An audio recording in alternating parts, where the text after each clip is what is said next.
Bien, alors je poursuis là où j'étais resté.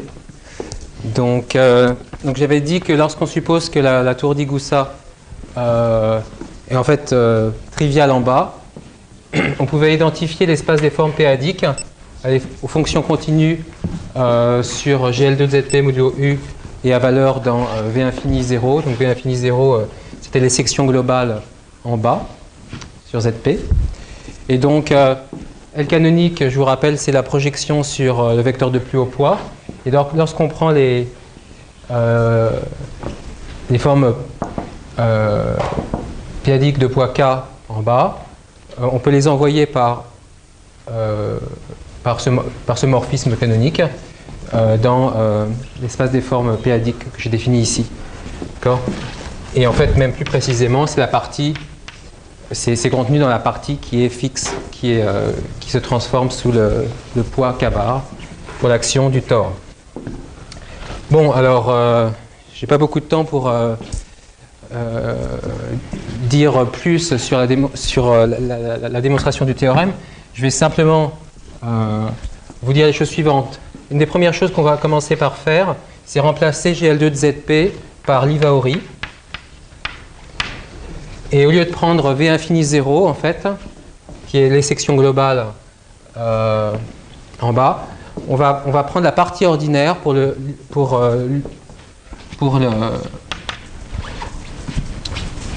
l'opérateur UP, U0P. Donc, E, c'est la limite quand n tend vers l'infini de U0P factoriel n. Et donc, on prend la partie ordinaire pour cet opérateur. Pardon, ici.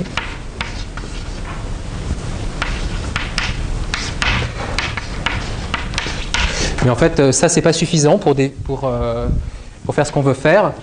Au lieu de prendre des fonctions continues, on va considérer les fonctions localement analytiques. Donc, loc I sur U. Bon, je définis pas ce que c'est parce que j'ai pas le temps. Mais une chose importante, c'est que grâce aux hypothèses qu'on fait sur ces fonctions, on va voir que l'opérateur U1P opère sur cet espace de façon complètement continue. Et donc, on va pouvoir faire une théorie de Fredholm sur cet espace de forme modulaire p-adique. Et en fait, un élément ici, on pourra l'appeler comme une forme modulaire surconvergente semi-ordinaire. Bon, pour construire les familles, il faut rajouter un paramètre qui est le poids. Donc en fait, ici, ce qu'on va faire, c'est qu'on va prendre des fonctions localement analytiques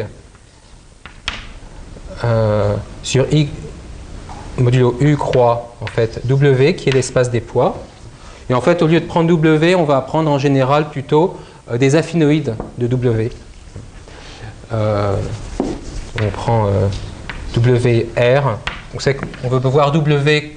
W, c'est un produit de disque ouvert de rayon 1. Donc, on peut voir WR comme les produits de disques fermés de rayon R et voir W comme la réunion de ces WR qui forment des affinoïdes. Et donc, maintenant, on regarde cet espace de fonctions localement analytiques. On a une action de U1P dessus. Et on applique la théorie qui est compacte, parce que justement, on a pris ici des affinoïdes. Et on applique la théorie de Fredholm de cet opérateur. Et avec exactement les mêmes méthodes que Coleman, on peut construire les familles du théorème que j'ai énoncé ce matin. Voilà, donc je ne vais pas en dire plus, parce que j'ai malheureusement pas le temps, parce que je voudrais parler de forme de Saito Kurokawa. Donc la troisième partie.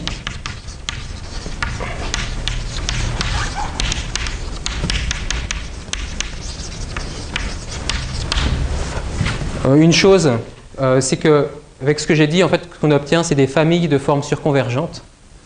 Il faut bien sûr démontrer que dans cette famille de formes surconvergentes, on a des formes modulaires classiques Donc on a besoin de démontrer un résultat de classicité. Et il n'est pas trop difficile à démontrer parce qu'ici on a l'hypothèse d'ordinarité. C'est là où l'hypothèse d'ordinarité pour l'opérateur U0P est essentielle. Sinon il faut avoir une théorie du sous-groupe canonique et même dans le cas de GL2 la démonstration est difficile. Bien, j'en dis pas plus, je parle de forme de Fukuokawa. Bien, alors je vais prendre F une forme modulaire elliptique, c'est-à-dire une forme classique pour GL2, primitive, de Neventypus trivial,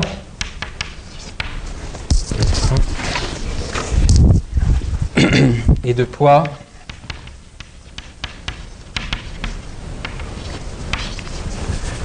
K et de niveau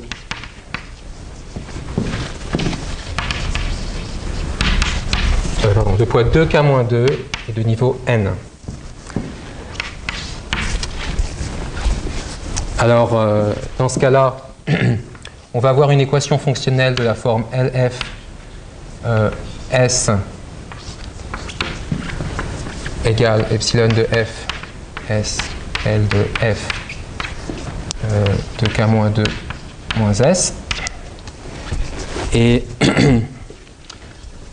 si on pose epsilon F égale epsilon de K-1, eh bien,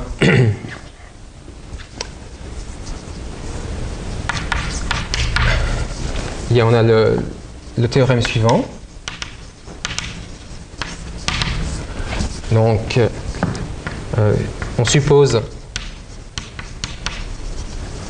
que epsilon F égale -1. Alors, il existe une forme modulaire de Siegel cuspidale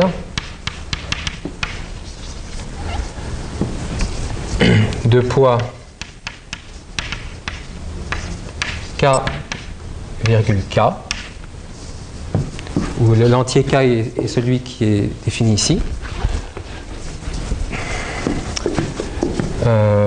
pour le sous-groupe de congruence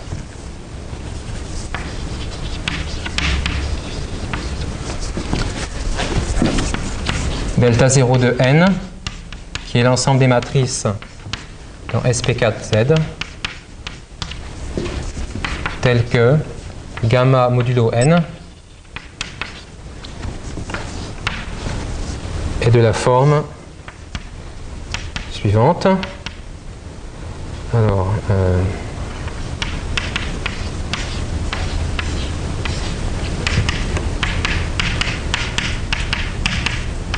c'est-à-dire que il appartient à un parabolique maximal standard de GSP4 dont le radical unipotent est non abélien, donc c'est le parabolique opposé au parabolique de Siegel. Donc ce groupe de congruence est ce qu'on appelle un sous-groupe paraorique.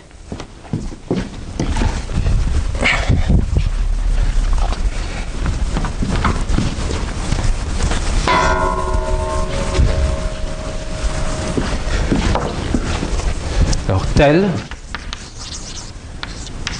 que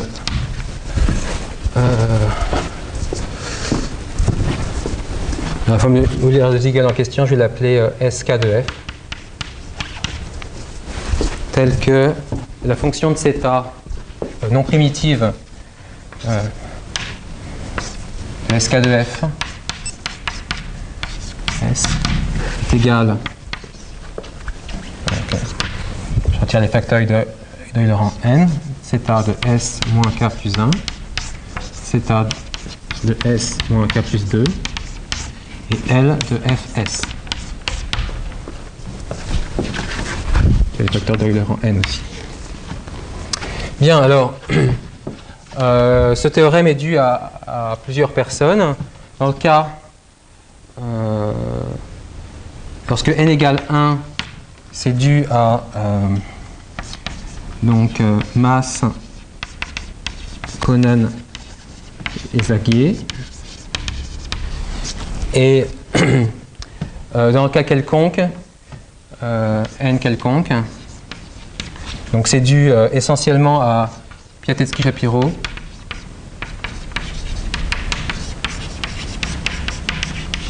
et Walspurgis.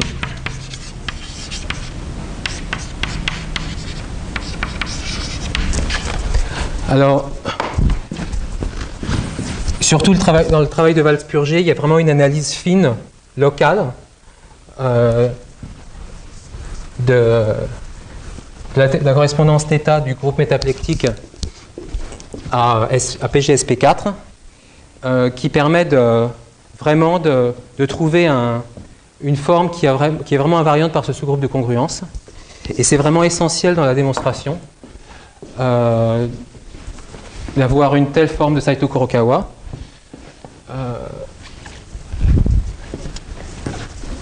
Alors, en particulier, on peut faire les remarques suivantes. C'est que, d'abord, si on ne suppose pas que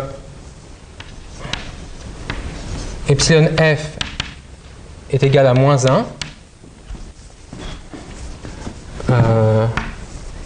il existe des formes de Saito Kurokawa. Enfin, il se peut qu'elle en existe, en particulier lorsque la représentation f n'appartient pas à la série principale à une des places divisant n. Il existe des formes de Saito Kurokawa, mais qui ne sont pas des formes de Siegel invariantes pour ce sous-groupe de congruence. Il existe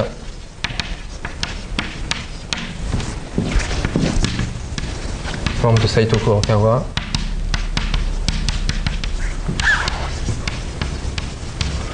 mais qui ne sont pas invariantes par delta 0 de n. Donc, en particulier, même lorsque la dérivée, même lorsque la fonction L ne s'annule pas au centre de symétrie, il en existe. La deuxième remarque, et c'est pour ça qu'on verra que d'avoir cette hypothèse-là est essentielle. La deuxième remarque, c'est que même alors si la fonction de L de f s'annule en k-1, alors il existe des représentations cuspidales de GSP4 qui ont des vecteurs fixes par ce sous-groupe d'Ivaori, mais malheureusement, à l'infini, elles ne sont pas... Enfin, si c'est égal à 0 et epsilon égale 1. Il existe des représentations cuspidales de type Saito Kurokawa pour delta 0 de n, mais malheureusement elles ne sont pas holomorphes et donc on ne peut pas construire de famille, mais elles ne sont pas holomorphes.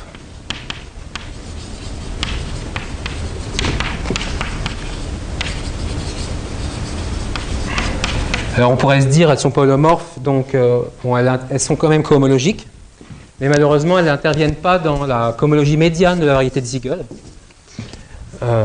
Et donc, comme les autres cohomologies, la cohomologie s'annule en les autres degrés pour un ensemble dense de poids. On a peu de chances de construire des familles non plus, aussi avec ce genre de forme. Donc, Donc ces remarques, c'est pour montrer que en fait, les hypothèses, en tout cas dans cette stratégie, les hypothèses que le signe vaut -1 est vraiment essentielle.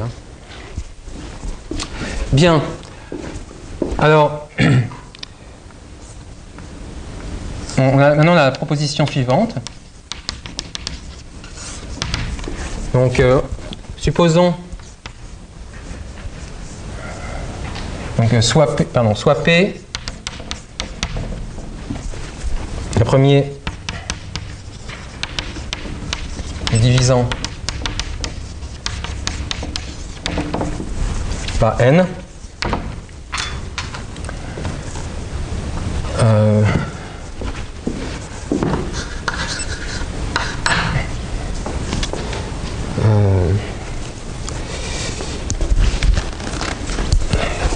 Je vous rappelle les notations que j'ai introduites ce matin lorsqu'on part d'une forme modulaire classique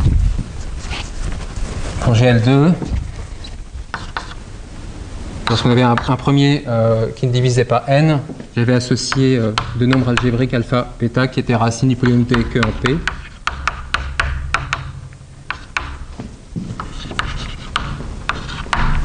Donc ils sont racines de ce polynôme-là. Donc alors, ici, il existe une forme P stabilisée de SK de F. Je vais noter SKP de F. Tel que eh bien, F slash G, je vais prendre un G majuscule pour montrer que c'est une forme de Siegel. G slash U0P égale alpha G et G slash U1P égale alpha P puissance K-1 G. Alors, donc une remarque, c'est que si, si F est ordinaire, donc on peut choisir, donc alpha ou bêta est une unité p-adique, donc on suppose par exemple que alpha est l'unité p-adique. Dans ce cas-là, on voit que la p-stabilisation qu'on a définie ici est semi-ordinaire, au moins semi-ordinaire, puisqu'ici on a une unité p-adique pour la valeur propre de U0P. Par contre, si on regarde donc j'appelle, disons,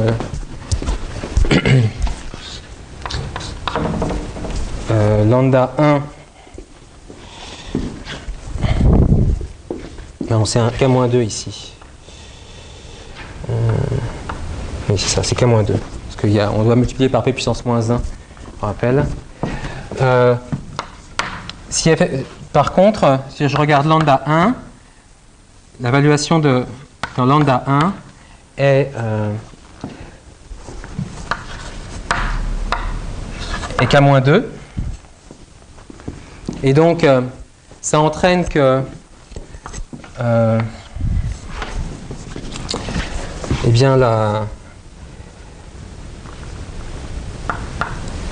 donc qui est strictement supérieur à K-3. Et K-3, c'est l'évaluation qu'on obtient pour des formes ordinaires. Donc, ici, ce qui se passe, c'est que la p-stabilisation SKP de F n'est pas ordinaire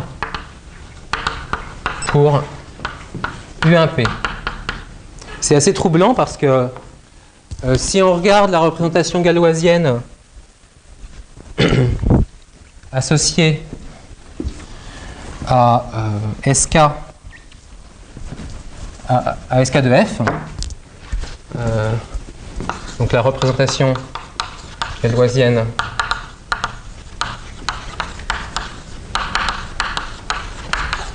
SK de f. Bon, déjà par la forme de la fonction de θ de SK de f, on voit que la représentation galoisienne associée, après semi-simplification, va être de la forme QP de 1 moins K plus QP de 2 moins K plus VF.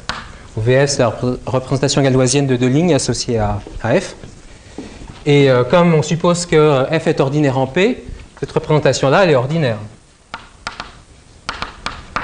Donc on voit que la représentation galoisienne ρ associée à SK de F est une représentation ordinaire. Pourtant, la P stabilisation qu'on obtient n'est pas ordinaire. Alors, bon, vous pouvez me dire, bien sûr, mais si je prends, pour une forme modulaire classique, on peut aussi trouver des P stabilisations qui ne sont pas ordinaires.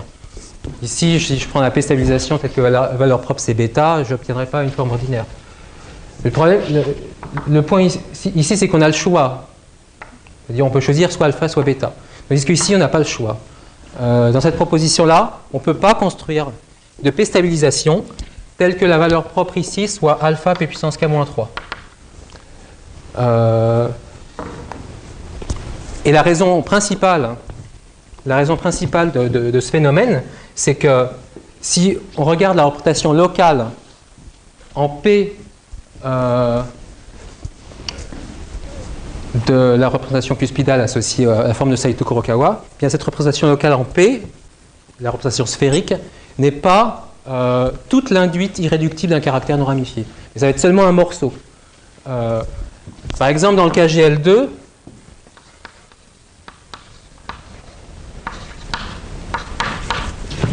si vous regardez la représentation sphérique associée au caractère trivial, donc c'est la représentation triviale, eh bien, la représentation triviale, elle va s'envoyer dans une induite non ramifiée de T1 sur T2 puissance 1,5, ou moins 1,5. Et vous allez voir comme quotient la représentation de la Steinberg. Bon, bah, vous voyez bien que ce qui se passe, c'est que la représentation locale en P pour la forme de Saito Kurokawa a exactement la même forme que cette représentation triviale. C'est-à-dire qu'elle est non tempérée. Et vous voyez, pour la représentation triviale, qu'est-ce qui se passe? Pour l'opérateur TP, la valeur propre, ça va être 1 plus P. Et donc ici, alpha égale 1 et bêta égale P. Donc on pourrait se dire, on peut P stabiliser de telle forme que alpha, tel qu'on obtient la valeur propre 1 pour UP, ou alors P pour UP. Mais en fait, ici, on voit bien qu'ici, dans la représentation triviale, on n'a pas le choix pour un vecteur fixe par Livaori. C'est forcément cet élément. Donc on voit que la valeur propre pour UP, c'est forcément P. Donc dans ce cas-là, on voit que localement, eh bien, on n'a pas le choix non plus. Donc c'est exactement ce qui se passe dans le cas d'une représentation locale sphérique de la forme de Saito Kurokawa.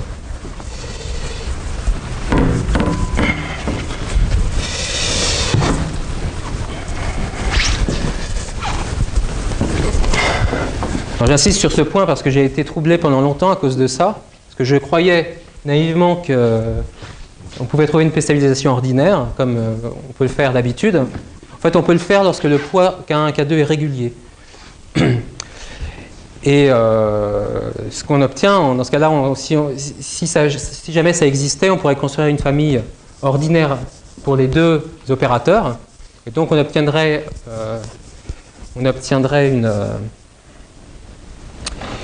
une famille de représentation galoisienne ordinaire. Et on verrait, comme je vais l'expliquer dans la suite, qu'on pourrait construire des extensions en fait, qui n'existent pas, qui ne devraient pas exister en tout cas. Et bon, c'est comme ça qu'on s'est rendu compte qu'il y avait un problème dans la P stabilisation. Donc en fait, c'est un phénomène qui va se reproduire vraisemblablement à chaque fois qu'on aura une représentation non tempérée. On aura le même genre de phénomène. Bien, alors, bon, maintenant que j'ai cette forme de Saito Kurokawa P-stabilisée, ce que je vais faire, c'est que je vais la mettre dans une famille. Donc, on met cette forme SK P de F dans une famille semi-ordinaire.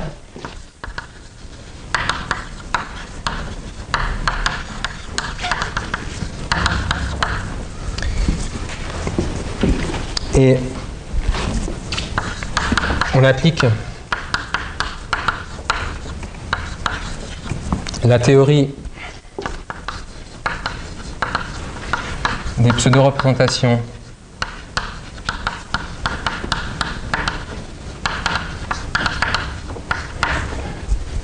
donc qui est due à Wiles, Taylor, pour obtenir le théorème suivant.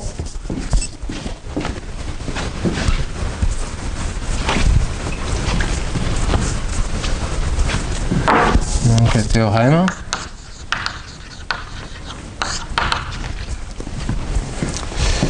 Et alors, donc il existe donc V, un voisinage étal du poids K,K dans W et un homomorphisme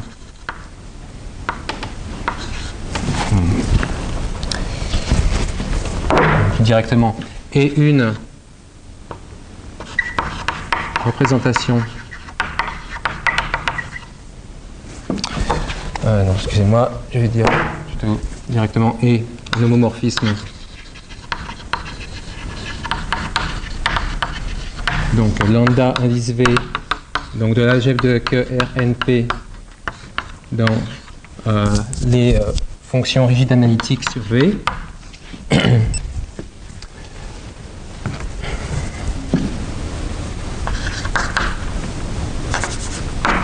Et une représentation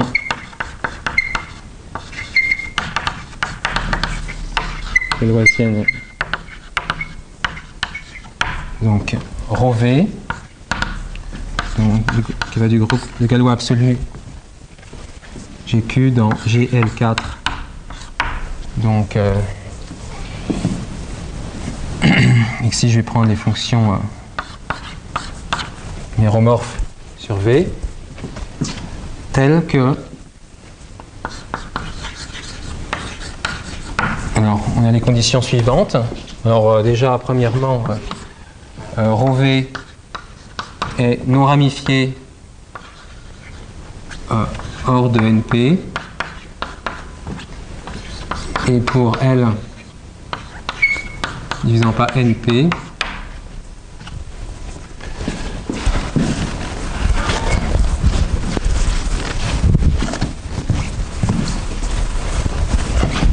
donc pour L divisant par NP on n'a que déterminant de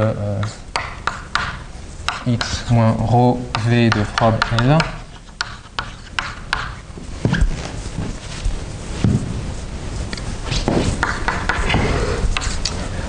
est égal à lambda V de QL de X.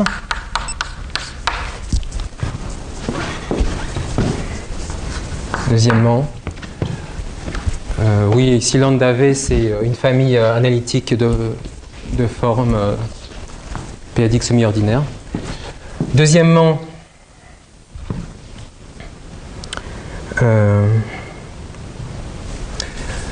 la spécialisation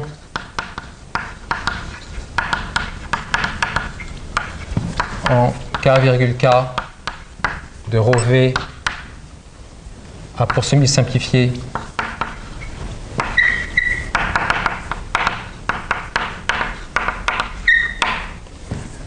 donc QP de 1 moins K plus QP de 2 moins K plus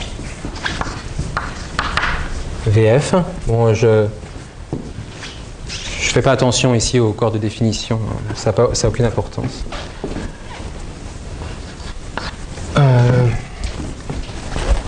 Donc troisièmement, alors, sous l'hypothèse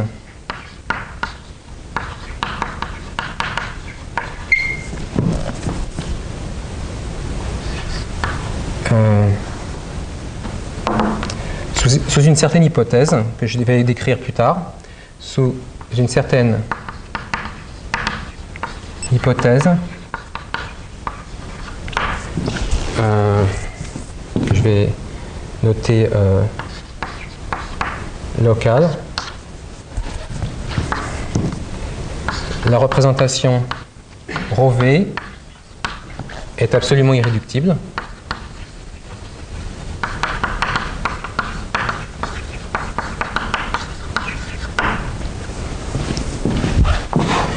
Quatrièmement, sous la même hypothèse,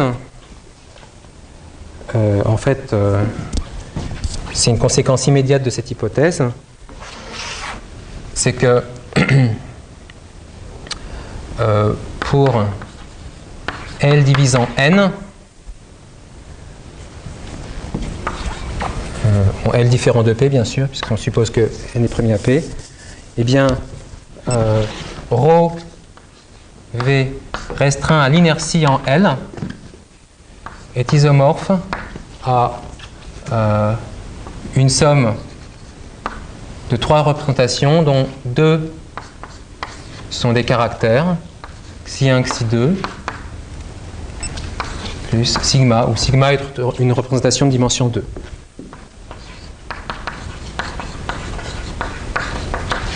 Donc ici, j'insiste bien sur le fait que je suppose que c'est la représentation ρV elle-même qui est égale à cette somme, pas sa semi-simplifiée.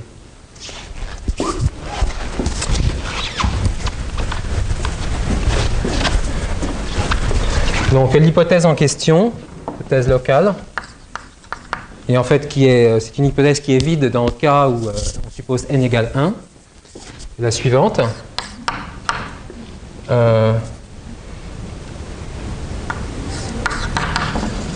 Pour toute forme Siegel de niveau delta 0 de n, la représentation ρf restreinte à l'inertie en L est de la forme que j'ai dit ici, xi1 plus xi2 plus sigma, où xi1 et xi2 sont 2 caractères, sigma une représentation de dimension 2. Donc ici encore j'insiste sur le fait que je ne demande pas que la summe simplifiée soit comme ça, mais vraiment la représentation elle-même. Donc en d'autres termes, il n'y a pas de monodromie qui intervient ici. Alors en fait, cette hypothèse-là, elle est suggérée par, par la correspondance de Langlands locale.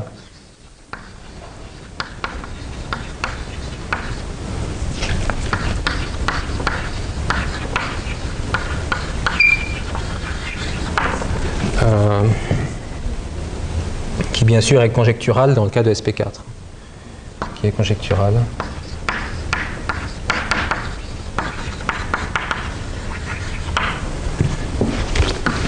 Dans le cas de SP4. Ceci dit, en tout cas lorsque n est sans facteur carré, où est-ce que je vais écrire ça? Une remarque. Lorsque n est sans facteur carré,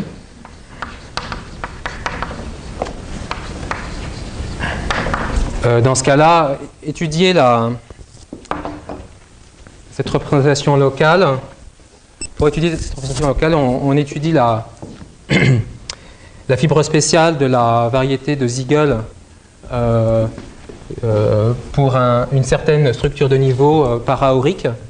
Et pour cette structure de niveau paraorique, en fait, la fibre spéciale est n'est pas trop compliquée. Et il semble que les travaux de Genestier et Tilwin puissent aboutir à la preuve de cette hypothèse. Je devrais pouvoir montrer cette hypothèse. Bon, bien sûr, cette hypothèse est vide si on suppose n égale 1.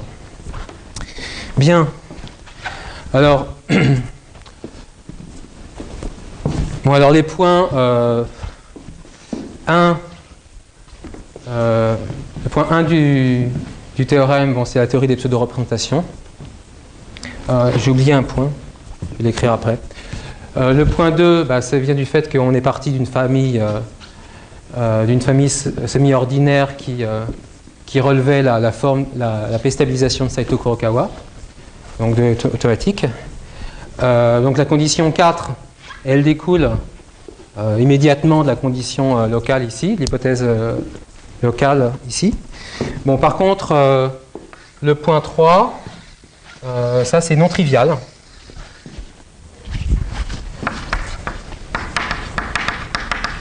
Et c'est dans la démonstration de ce point 3 qu'il est essentiel d'avoir la condition que le facteur epsilon est moins 1. Parce que c'est le fait qu'on puisse fixer la structure de niveau paraorique qui permet d'avoir l'irréductibilité ici. J'ai oublié de donner une dernière propriété que vérifie cette famille de représentations galoisiennes.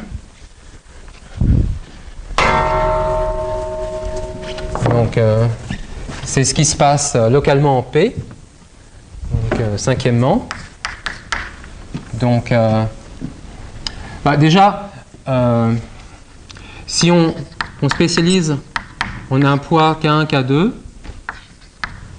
K1, K2, 0, le supposé régulier par exemple. Alors, si G est là, donc je vais appeler ce point-là X, c'est un point de l'ensemble Zariski dense de points arithmétiques de la famille. Donc, on va avoir une forme G indice X qui est une P stabilisée. Alors, on va avoir une valeur propre de U0P qui, elle, va être une unité p-adique.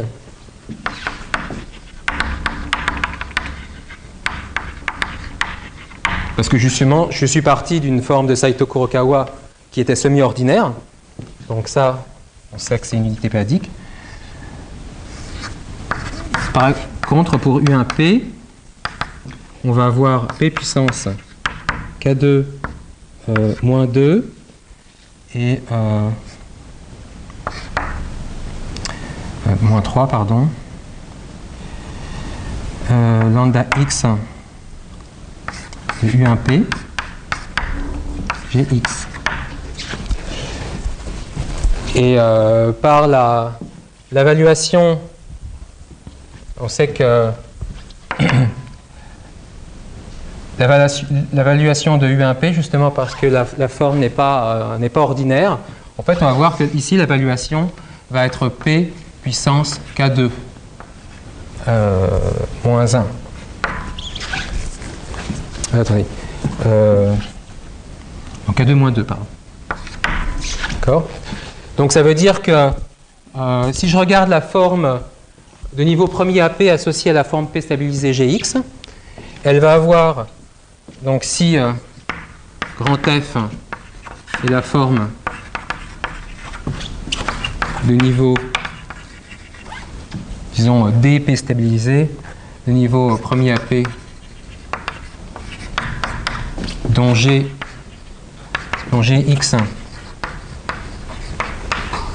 est l'AP stabilisation, eh bien, on va avoir que le polynôme de Hecke en P de cette forme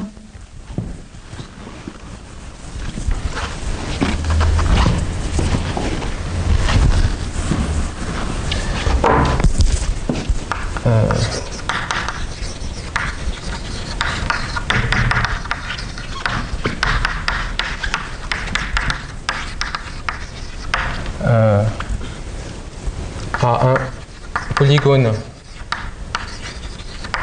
de Newton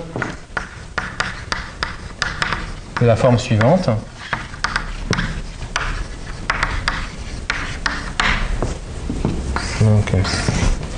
Donc on va voir la pente 0, hein, puisque ici on a une unité péadique. Et ici on va avoir la pente K2-1, au lieu d'avoir K2-2 comme...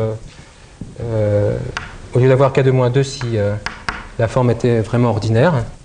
Donc ici on va avoir K1-2 par contre. Et ici on va avoir K1 plus K2-3.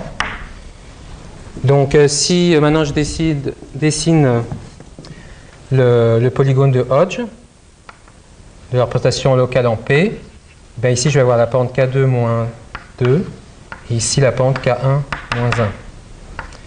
Donc on voit déjà que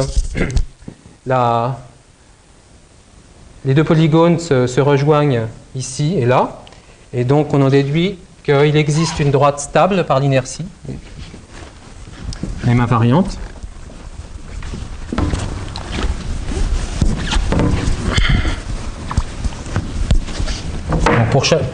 Donc il existe une droite invariante par l'inertie en P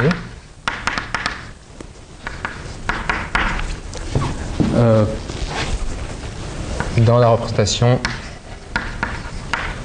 ρ associé à, comme je l'ai appelé, voilà, Pfx.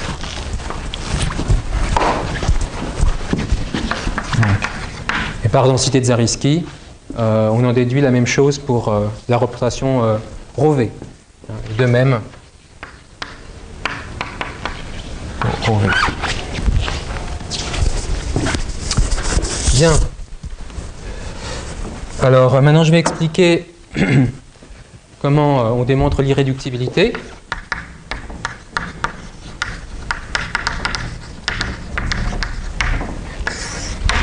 Bon, alors il y a deux, si jamais la représentation était réductible, génériquement, on peut avoir deux possibilités.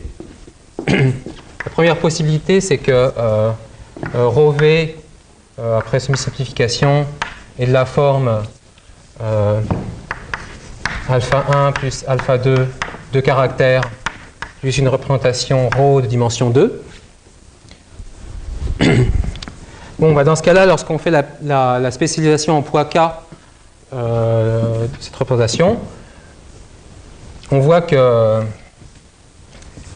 d'après le point 2 ou 3 du théorème, on voit que ρ se spécialise en VF, et là on a deux caractères.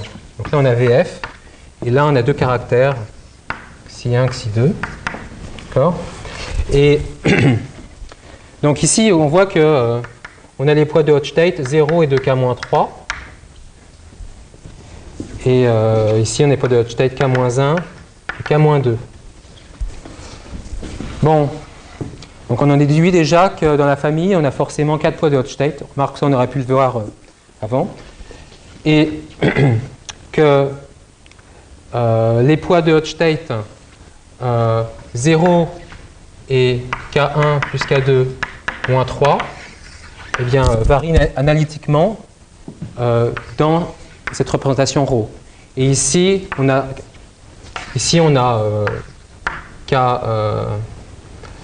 K2 moins 2, et ici, on a K1 moins 1. Lorsque X varie analytiquement dans V. Bon, mais alors ça, si on avait ça, ça voudrait dire que la représentation ρV est ordinaire. Or, par la forme du polygone de Newton, on voit qu'elle ne l'est pas. Donc ça, c'est impossible. Car ρV n'est pas ordinaire.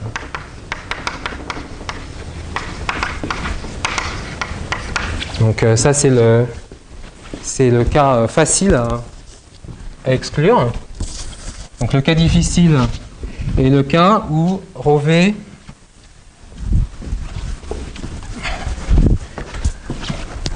donc dans le cas où ρV est égal à la somme de deux représentations ρ1 plus ρ2, où en fait on a déterminant ρ1 égale déterminant ρ2, et en fait c'est égal à l'UV. Parce que je vous rappelle que les représentations galoisiennes qui interviennent sont autoduales.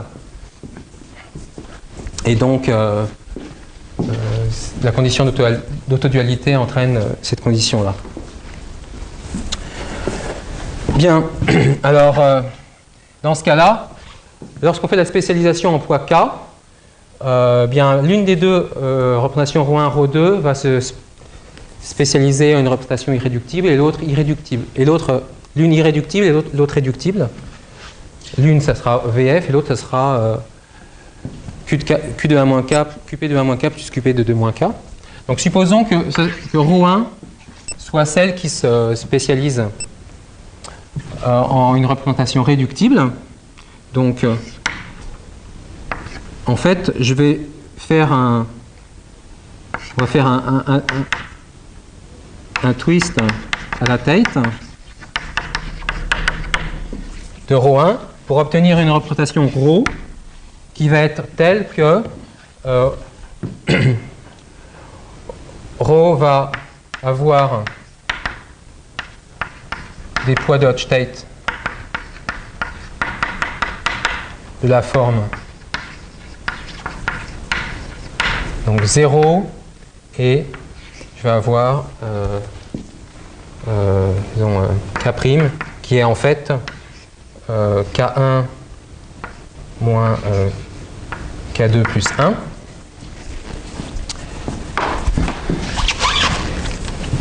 Et par contre, et bon, déjà ça.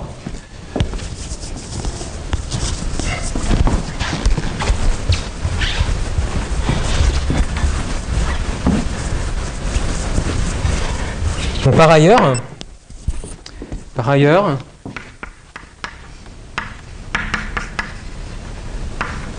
d'après l'hypothèse locale que j'ai faite, par l'hypothèse locale,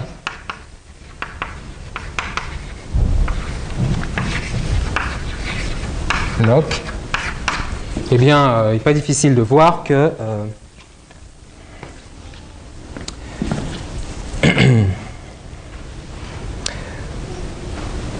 cette représentation ρ est non ramifiée en L, en tous les L divisant L. Donc en fait, qu'est-ce qu'on a? On a une famille de représentations ρ qui sont non ramifiées partout, sauf en P, où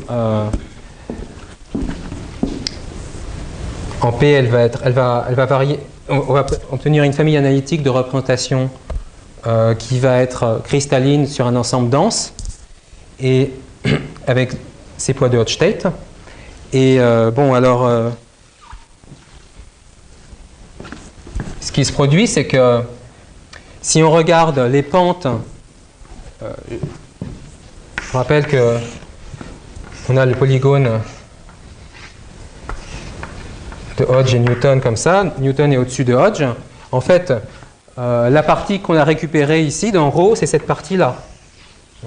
Donc en fait, si on regarde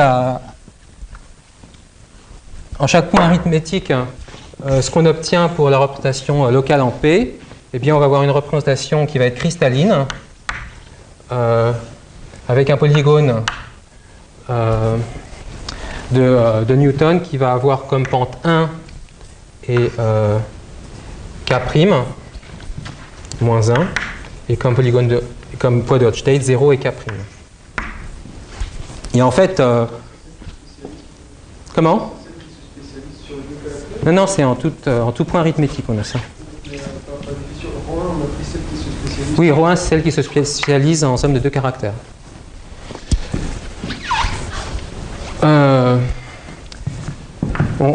En fait, on sait plus parce qu'on a une variation analytique de la pente. Pas de la pente, mais de la valeur propre de Frobenius. On a une variation analytique de la pente de phi de Frobenius opérant sur décris ρ indice K', où ρ indice K' est la spécialisation en poids K' de cette famille. Et donc ça veut dire qu'on a une fonction lambda, peut-être une autre notation, disons phi, qui va dépendre de K' analytiquement, et telle que lorsqu'on va évaluer... Alors, à quoi ça correspond d'évaluer en K', d'évaluer en K1, K2 égale K, K, ça revient à prendre K' égale à 1. Donc en fait, on va voir une variation analytique telle que phi de indice 1, ça va être égal exactement, la valeur propre, ça va être P. Et on en déduit que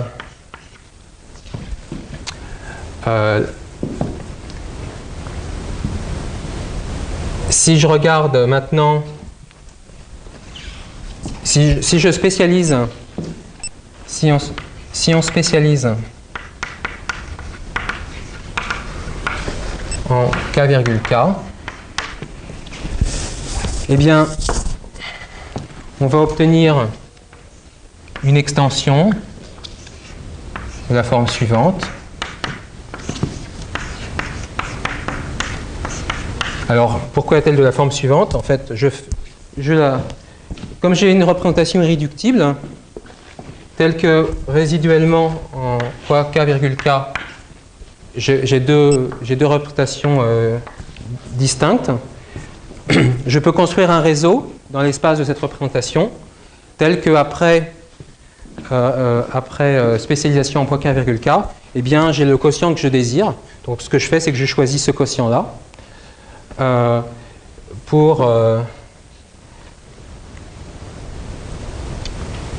Afin d'obtenir une représentation ordinaire, et en particulier semi-stable, en P. Bon, ben maintenant, ce que je fais, c'est que j'utilise le fait que j'ai une variation analytique de la pente ici, telle que lorsque je spécialise en poids 1, j'obtiens exactement P, et ça, un théorème de Kizin permet de dire que, donc, par un résultat de Mark Kizin, ça permet de dire que si je regarde décris de E, je regarde le morceau sur lequel phi égale P, et bien ça c'est non trivial. Et donc j'en déduis que par ailleurs, décris E, phi égale 1 est non trivial aussi, puisqu'on a QP dedans. Et donc ça entraîne que décris de E est de dimension 2 et que E est cristalline. Bon, bien sûr, je peux choisir le quotient ici, de telle sorte qu'il soit non scindé. Et donc, qu'est-ce que j'obtiens? En sachant que ici, j'ai quelque chose qui est non ramifié en L divisant N, j'obtiens un élément dans le H1F de Q de 1. Et ça, c'est trivial par la théorie de Kummer.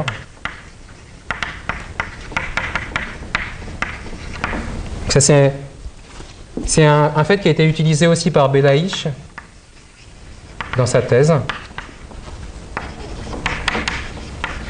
où il étudie aussi des déformations, mais ce n'est pas des déformations p-adiques, mais des congruences entre des formes tempérées pour le groupe unitaire et des formes stables. Bien, alors...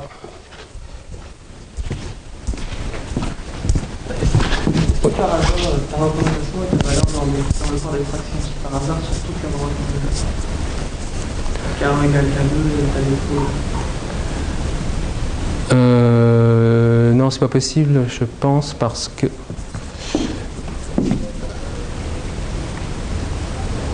Non, parce que en fait, on peut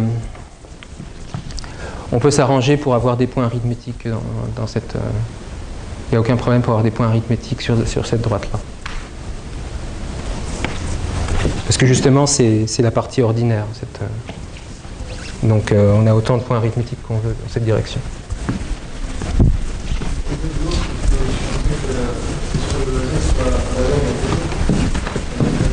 Oui, bon, alors bien sûr, mais dans ce cas-là, qu'est-ce qu'il faut faire? Il faut localiser. Tu prends un idéal, un idéal maximal de O de V, tu localises, et puis tu peux même, comme c'est de hauteur, c'est de dimension 2 l'anneau, tu peux diviser même par dimension 3 l'anneau, tu peux diviser par un idéal de hauteur 1 pour te ramener à quelque chose de dimension 2 et ensuite localiser, non, dimension 1 et ensuite localiser pour avoir quelque chose d'évaluation discrète. Donc c'est pas un problème. Bon, je omets ces détails parce que j'ai pas le temps. Bon, bon, alors il y a une autre démonstration de l'irréductibilité qui est conjecturale dans le sens où si on suppose que dans la famille ρ K', les représentations arithmétiques qui interviennent sont modulaires, ce qui est conjecturé par Fontaine-Meiser, eh bien, on obtiendrait une famille analytique de formes modulaires classiques propres pour tous les opérateurs de Hecke qui convergerait p-adiquement et analytiquement vers la série d'Eisenstein zeta de moins 1 sur 2 plus somme sigma de n q puissance n pour n égale 1 à l'infini, où sigma de n c'est la somme des diviseurs de n. C'est ce qu'on appelle G2 et qui n'est pas une forme modulaire classique et qui n'est pas non plus une forme modulaire surconvergente et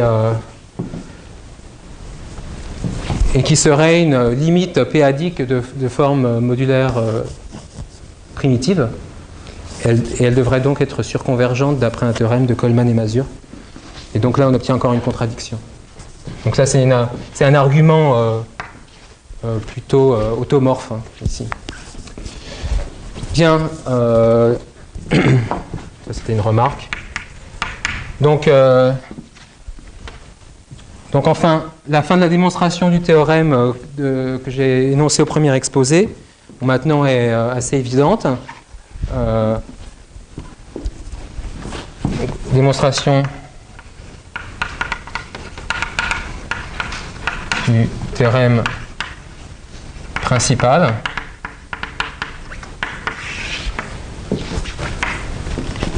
Eh bien, on a une représentation irréductible qui lorsqu'on spécialise en poids k, virgule k, on obtient Vf plus Qp de 1 k et plus Qp de 2 k. Donc, toujours à l'arrivée, on construit un réseau de telle sorte qu'on obtient comme quotient Vf. Donc, on construit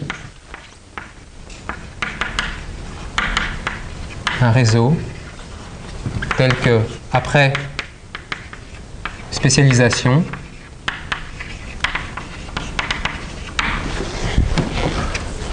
on obtienne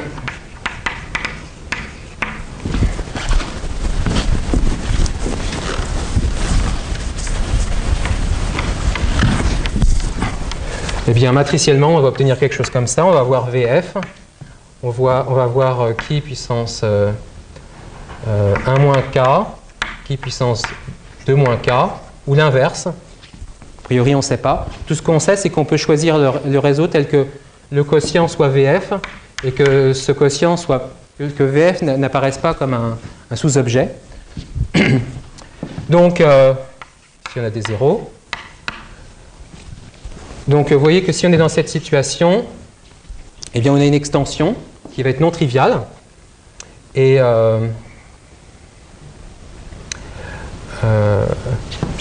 donc, on va obtenir une extension de la forme QP de 1 moins K VF. Ou alors, si c'est dans l'autre sens, on obtiendrait une extension de la forme 0 QP de 2 moins K VF. Donc, si on regarde les primotiviques ici, on va avoir 2K-4. Ici, on va voir 2K-3. Et ici, on va voir 2K-2. Et ici, on va voir 2K-3. Donc, on voit ici que dans ce cas-là, l'ordre des poids motiviques est mauvais. Et donc, une telle extension ne devrait pas exister.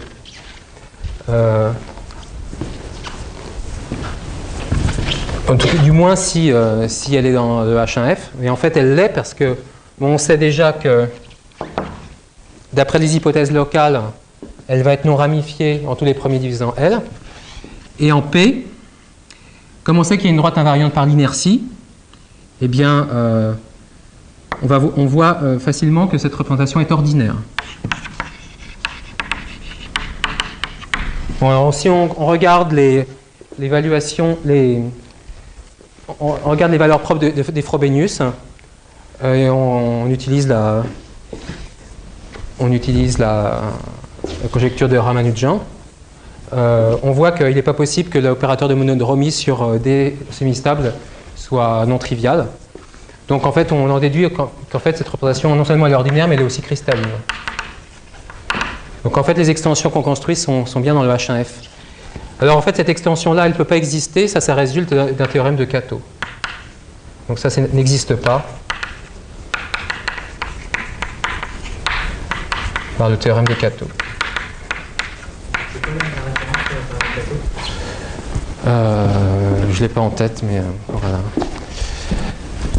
Et donc on a déduit que c'est cette extension-là qu'on a construit. Donc on obtient quelque chose dans dans H1F de Q VF de VF du HAL de 2 moins K, et c'est qui est la même chose que ça, c'est la même chose que VF de K-1. Donc ça termine la démonstration. Voilà.